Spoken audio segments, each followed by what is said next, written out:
I'm going to talk about this week's perek is Asar Ma'amaris Nivra Ha'olam, but before I go there, is everything that we're learning about in the Maskala and the Bchira is all included in Asar Ma'amaris Nivra Ha'olam. But I want to start off with a Maisa which will show you a little bit of person's Bchira. In the past we always started off with a story, so I'm going to keep that tradition.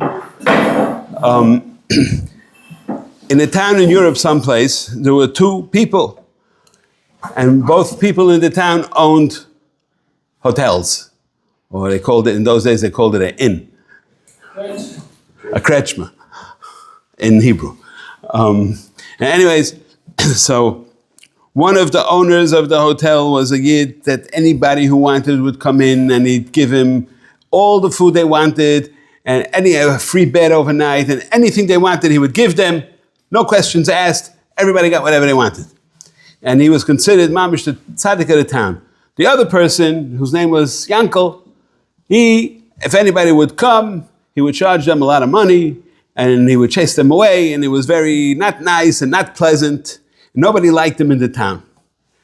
Seemed to be a horrible person. He used to go a lot out of town on business trips, and he used to come back, and he would tell the people that their family or somebody gave them envelopes of money, like even Yisomim and Almanas, and then he would say, the person gave $1,000 for you, but since I had to carry it back, so I'm taking off $100 commission or delivery fee for bringing you the money. So the people were mamish mad. You're taking away from Almanas and Yisomim. How could you do such a zach? It's mamish erishis. And he would say, no, this is my business, this is what I have to do. If you don't like it, I won't bring you any money at all. So he was very, very hated in town. Nobody liked him, and he had a terrible name. So he had such a bad name that everybody called him Yankel a guy, because he had the midas of a guy. Anyways, he and this Yankel was nifter. So the Chevra Kadisha had a big problem. Nobody wanted to be buried near Yankel. So they didn't know what to do. So first they went to the Rav and they said, we don't even want to do a taira on him. He's not Zeicher to Kevi Yisrael. You shouldn't give him anything. And his family was screaming, no, Maisa, he's a Yid. And everything that he did for whatever reason that he did it. He was not the nicest guy, but he's still a Yid and he's still entitled to Kevi Yisrael.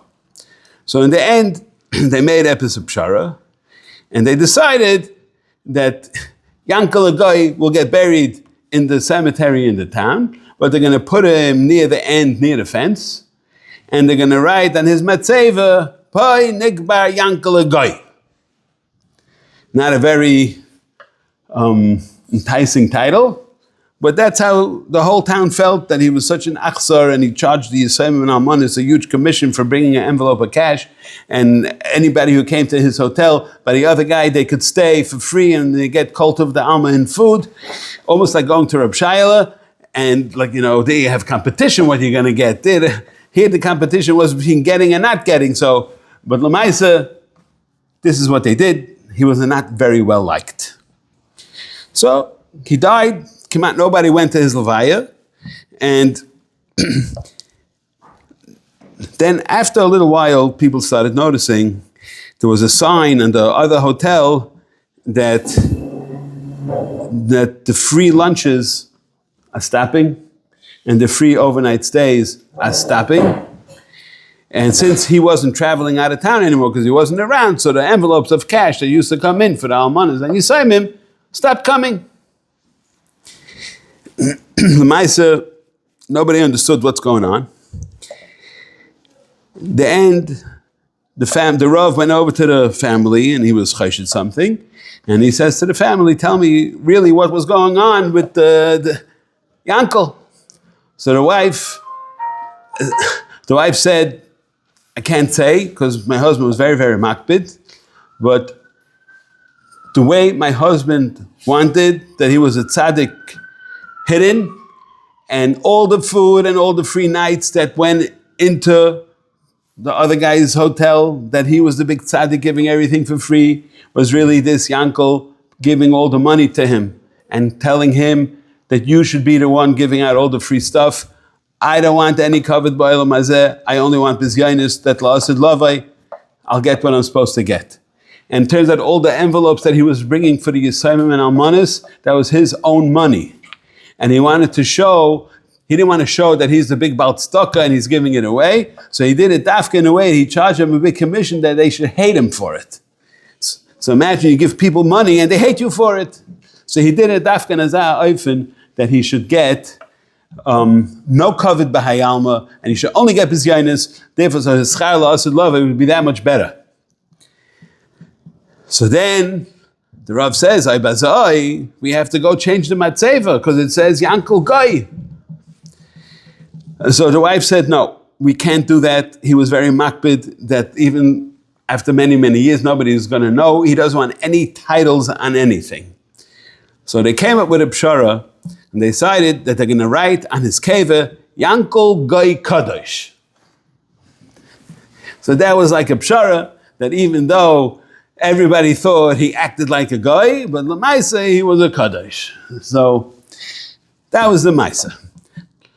On that note, we know that there's a thing called Asar Ma'amaris Nivra Ha'olam. It's the first Mishnah in this week's Perek Hey. Haloi b'mayma echad yochel lehibaris ela Rebbeinu Shalom wanted l'nischal l'tzadikim v'aynish l'rishoyim. Right? Now we know that Ba'asar Ma'amaris Nivra Ha'olam. What world is Nivra? The same one as Bereshis Bara, which is Olam Habriya, right? What happened before Olam Habriya? We've been learning it all the time. First there was a Makam Chalol, then Tzimtzum Atzmai, right? And then came Adam Kadmon, and then Arach, and then Atik, or Atik and then Arach, and then came Atzilus, and till all the way down till Olam HaAsiyah, right? So, first place we see that there's anything other than Kulei Toiv was the Rebbeinu Shalom said Tzimtzum Atzmai. What is Tzimtzum Atzmai?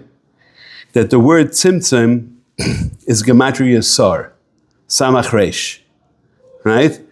So it's showing you Sar is Pashat Helam, right? That it says in the Pasuk Kisar Lirais. So that's showing you that there's a Helam, there's a Hest upon him. And if you take the word Tzimtzum, it's 2 times Kuf Lamed.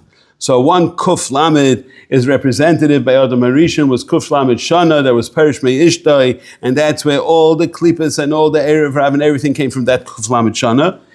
And the other Kuf Lamed doesn't say anything, but I was thinking maybe the Cheshbon is Kosher Li.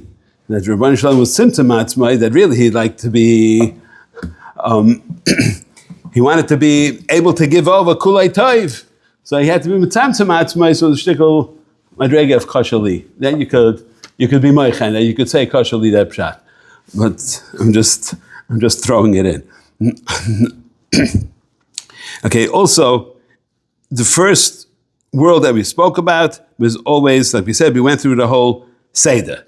We see that the Rebbeinu Shalom created the world with an absolute Seder. There's no just helter skelter. He threw down a world, and that's the way everything went Bahadraga Gedola in the Ilamas, in the Spheres, in the Partsufim, and every single Madrega was a Shirish, and then after the Shirish, it went down all the way till today. That, let's say there's a thing called a maskala. Maskala, we know what's a maskala. A maskala is a scale. Mishkal in Hebrew is a scale. And with the scale came Shloisha Kavin Chesedin Rachamim, known as Cheder, right? And that's how the Rebbeinu Shalom runs the world, with Cheder, right? We have choices. Chesed, Din, Rachamim. What's the maskala?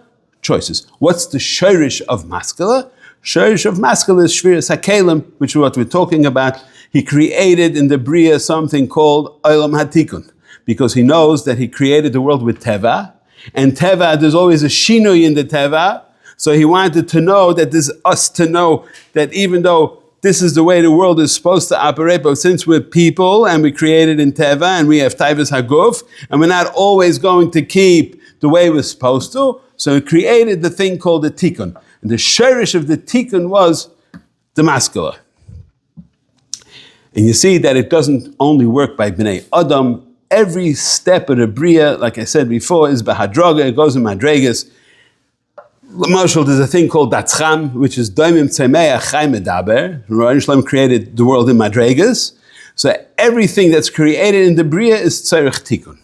Marshall, the Doimim, which is Afar, right? You want to plant seeds in the Afar. What do you have to do? You have to plow the Afar. You have to be misakin it by taking out all the rocks and all the bad Afar that's in there in order that you should get good Afar, that the wheat should grow. Once the wheat grows, then you have all the tikkunim you have to do with the wheat. You have to, throw up the wheat, you have to be dosh, you have to do all the tikkunim to get just the wheat kernel, and then you have to grind it into flour, and then you have to add the other ingredients into it, and then you actually have to bake it. Rabbi Shalom could have made gluskais, yafais coming straight off the trees, like it will be la'asad lavai, which is a world that's einam tzarich tikkun, right? He could have done that, but he did it dafka because we need tikkun in order. The whole bria is avegestelt, requires tikkun.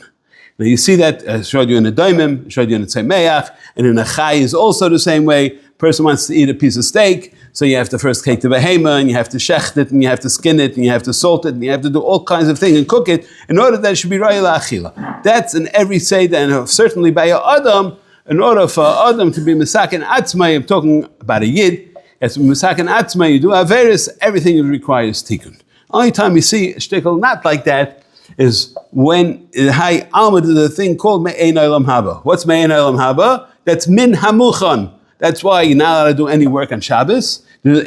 One of the big isurim is issa bairer, and bairer is pshat, you're taking out the klipa from the good, right? That's why you eat gefilte fish, because you already took out all the psiles. You could eat other fish too, but you took out all the psiles and now you could eat it, it's ready, min amuchan.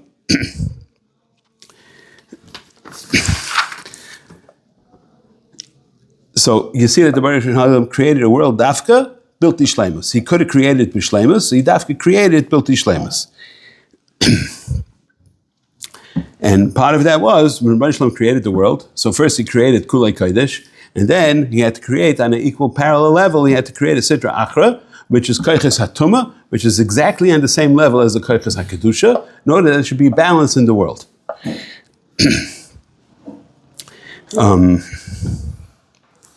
So now I want to go back a little bit to, first of all, Asar Ma'amarais. He says, the Mishnah says, it's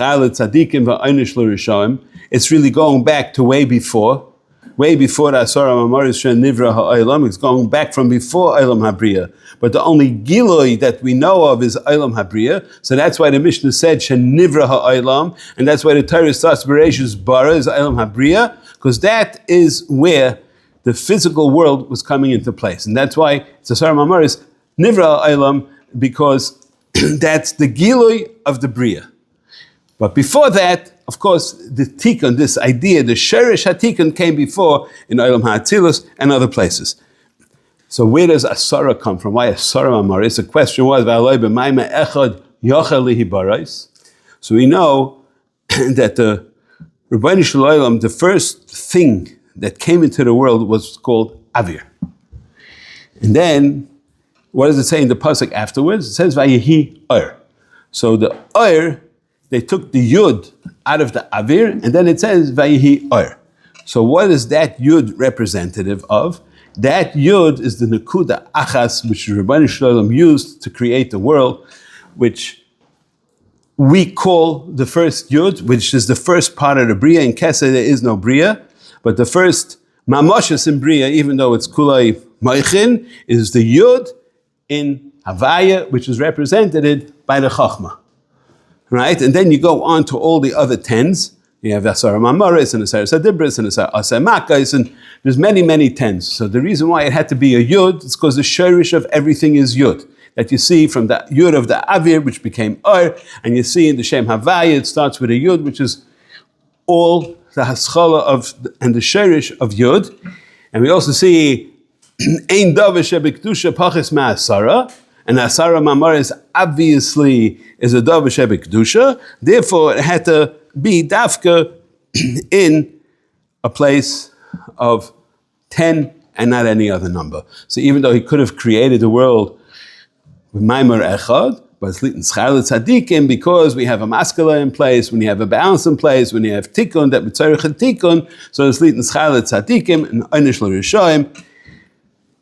And it also explains why it's Dafka 10, and why it had to start all the way in the beginning, even before Asar Ma'amoros had to come, the Tikkun, it was like Refuah Kaidul L'Maka, that the Tikkun had to be in place before the Rebbeinu Shalom created the world. On that note, may we all be Zoichet to Tikkun HaShalem, Zoichet Lirois Pnei Mashiach Tzidkenu. Amen.